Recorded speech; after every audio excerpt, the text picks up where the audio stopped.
In this video, we're going to be talking about operation times, but also about relationship between operations. If you double click any operations and come here to operation times, you see that we have setup time, which is the standard setup time here for this particular operation, in this case 5 hours, and this 5 hours here is represented by this black bar. But of course, setup time can be a complex topic because we have changeovers, we have interdependent setup times that depends on the sequence, and we're not going to be covering those here in this video. For the process time, if you here, take a look here, we have process time type. And basically we have two different groups. We have operation times for this operation and operation times for this operation, but that are depending on the resource. So for example, here we have resources-specific operation time, resources-specific rate per hour, and resources-specific batch time. And we also have a rate per hour, time per item, and time per batch for the whole operation. To understand this, right, you need to understand the resources here. So if you come to resource and resource data, you see that I have valid resources. So this operation can only go into the profiling machine.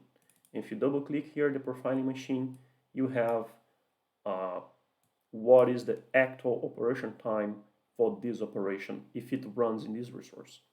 So basically, because it can only go into a single resource, for this operation here, it doesn't matter much if it's a resource-specific operation time or time per item. So if I put time per item here, copying and pasting what I had there, you see that the duration is going to be exactly the same.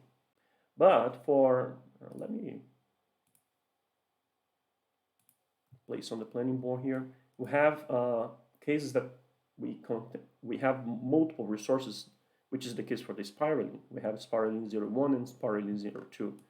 So if I drag and drop here this operation, you see that the duration of an operation is changing, right? So this last field here is the total duration, total process time, and one day close to 20 hours, one day 19 hours, and you see here that 2 days and close to 2 hours, 2 days and 2 hours. And that's possible because we have a resource-specific operation time, and if I come here to resources, I will have one specific operation time per item for those two resources. Okay, so basically the spiraling 01 performs a little bit better than spiraling 02. Okay, all right, so coming back here, so time per item essentially is how long each quantity will take to produce. In this case, it's 4.3 minutes. So the total duration, the total process time, it's going to be that duration multiplied by the quantity. If I increase the quantity here, let's say to 700, then my operation will then increase its lead time. We also have rate per hour, which is essentially how many items you can do per hour. So in this case, I have 700 items, and if I say that I can do 100 items, 100 quantity, right, per hour, that means my total duration of this operation will be 7 hours, okay? And another one is time per batch. So this is pretty common to use. So if I say that I need 100 hours,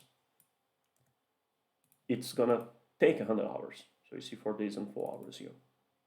No matter the quantity. If I increase the quantity, if I reduce the quantity, no matter the the amount of it, because it's a time per batch. So it's a time to produce the whole batch. So let me come back here to the way it was before. All right, so, and then we also have those same varieties for the resource specific. Okay, so I already demonstrated the operation time for the resource specific operation time, but I also have the rate per hour and the batch time at the resource level. Okay, all right, so those setup time and process time make those two steps of that each operation can have. So this is the maximum you can have. You can have just a setup time and a process time. But then you have the interrelationship operation times. So for example, we have the slack time after the last operation and the slack time before the next operation. So it's essentially the waiting time. So for example, if I want to have a 10-hour waiting time between these two operations here, I can do that in two different ways. I can do from this operation here, if I set up the slack time before the next operation, let's say 10 hours.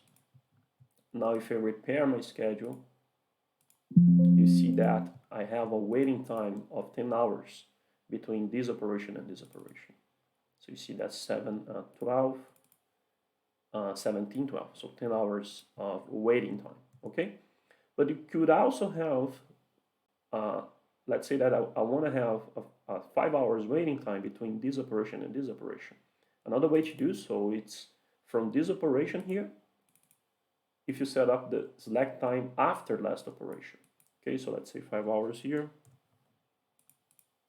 And if I repair my schedule now, it's gonna, take this, respect that 5 hours waiting time. Okay, so this is a way for you to have waiting time, and the waiting time can be a cool down, so the product needs to cool down, or transit time, so it depends on your reality, okay? There is another field here called maximum operation span increase. In this case, it's infinite, essentially for operations that got extended due to efficiency. So for example, this operation here, this is the actual lead time of this operation, but it's increasing, the lead time of the operation is increasing because it's going into off shift. If you double click on it, come here to operation time, and let's say that my maximum operation span increase, it's a percentage, okay? It's 0%. Now, if I repair my schedule, this operation will wait the resource to be available. This is very good if you have process that cannot stop in the middle of the process.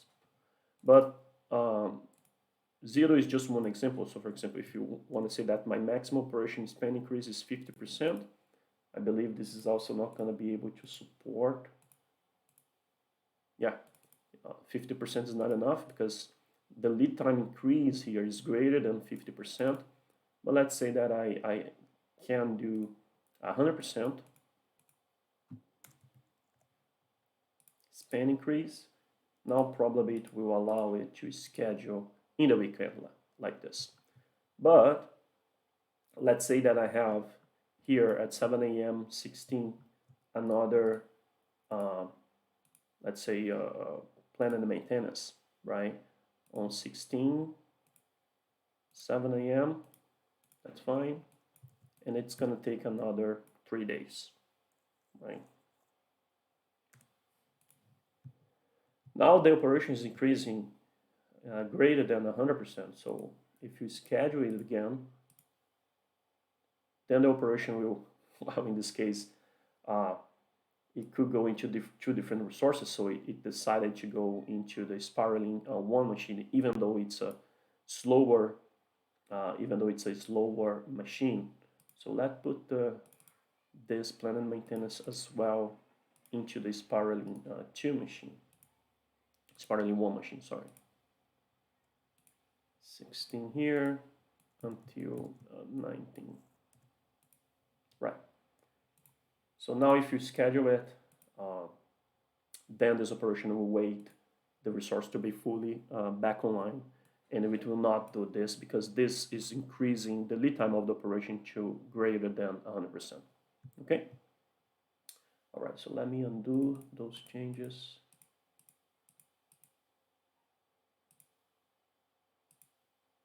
There we go.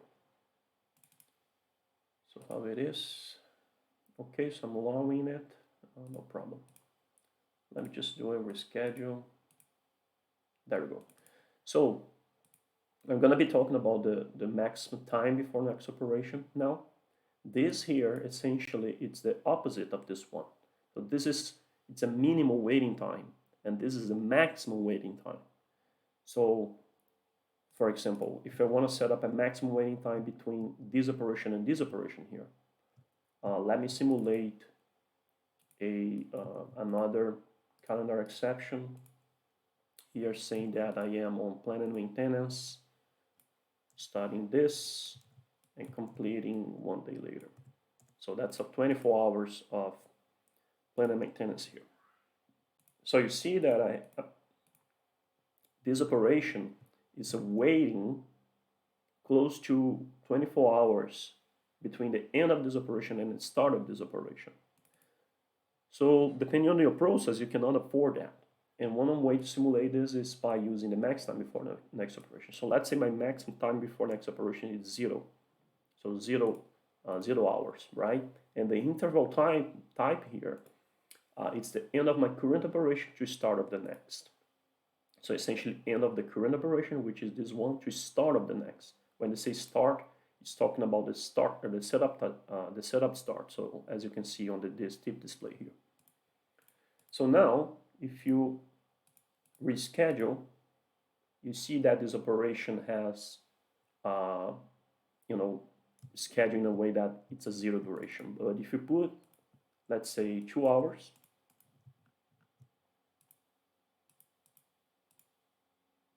then this waiting time will be 2 hours. Okay? Be very careful with this. It only works with relationship of 1-to-1.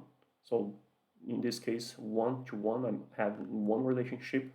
So this operation is waiting just for this operation to complete, and the next operation for this one is only this operation. And it can have a really huge impact on schedule time.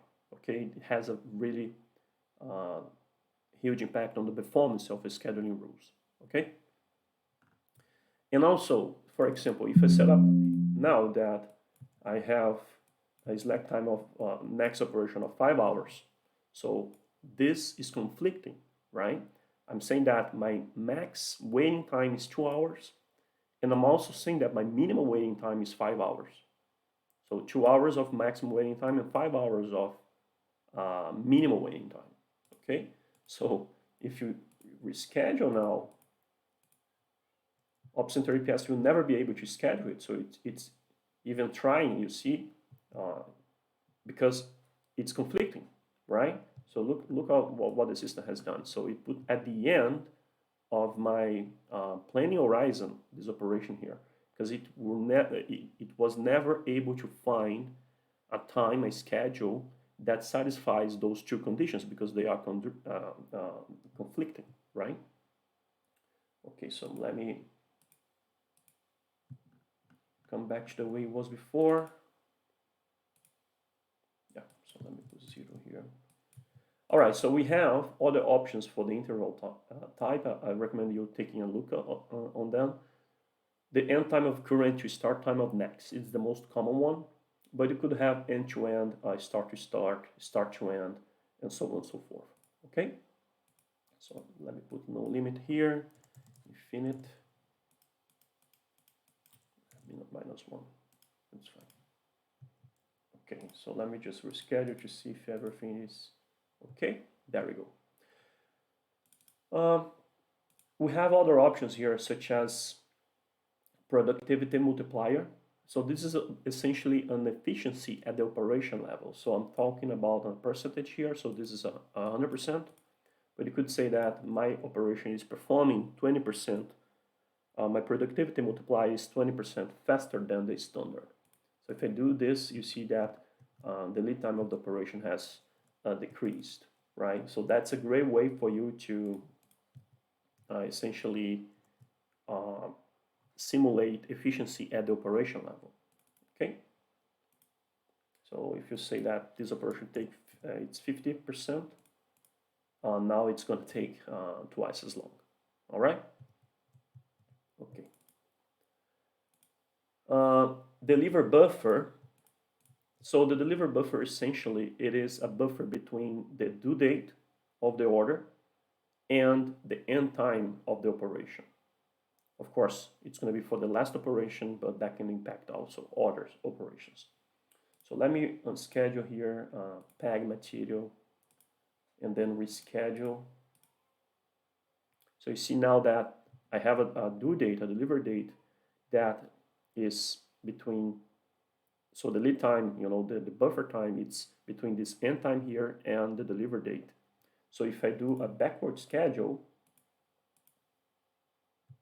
the backward schedule will look at the delivery date, at the due date, and will schedule backwards using this. But if you have a delivery buffer, let's say I have a delivery buffer of 10 hours, you see that this operation now is highlighted as a yellow, so it's at risk to be late, because it's the end time of the operation, it's between the due date minus this delivery buffer of 10 hours. So if I drag and drop this operation here, of course, if I'm delivering later, then it's going to be highlighted as red.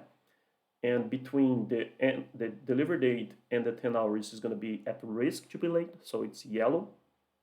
And coming back here, so you see now this here, it's when the operation is not at risk to be late, looking at the delivery buffer, okay?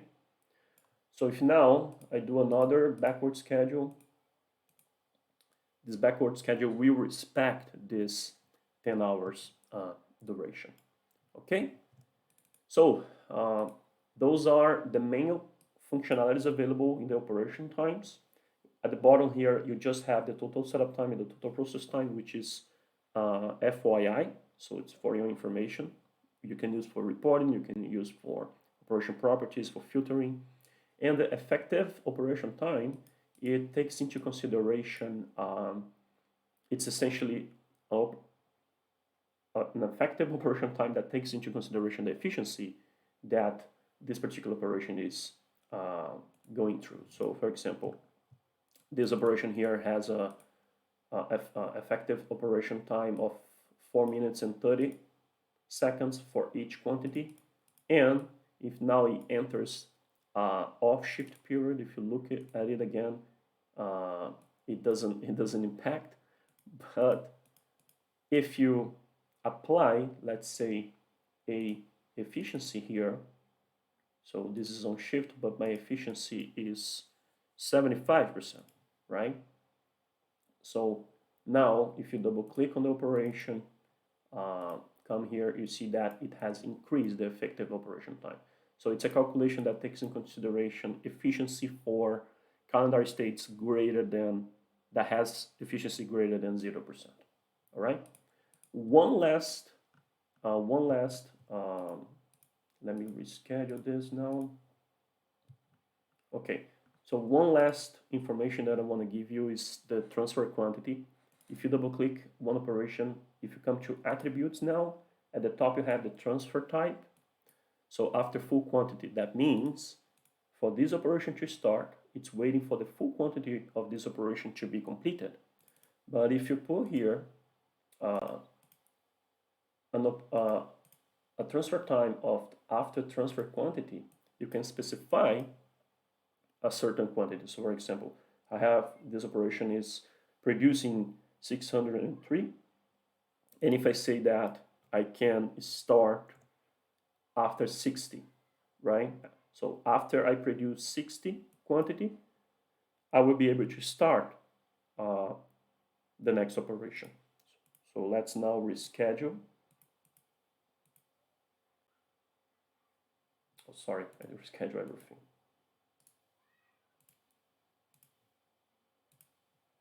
You see that after I complete 60, this operation is now waiting for the completion of the full operation, right? And that can be very good for taking into consideration parallel operations that does not need to wait the full operation to complete in order to start. Okay, so for example, if you change that now to let's say a higher quantity, let me put 100, 200. Let me repair the schedule now. You see that this operation got delayed a little bit because this is, and basically this is from here to here, it's the time to produce 100 quantity. All right, that's it for this video. Thank you.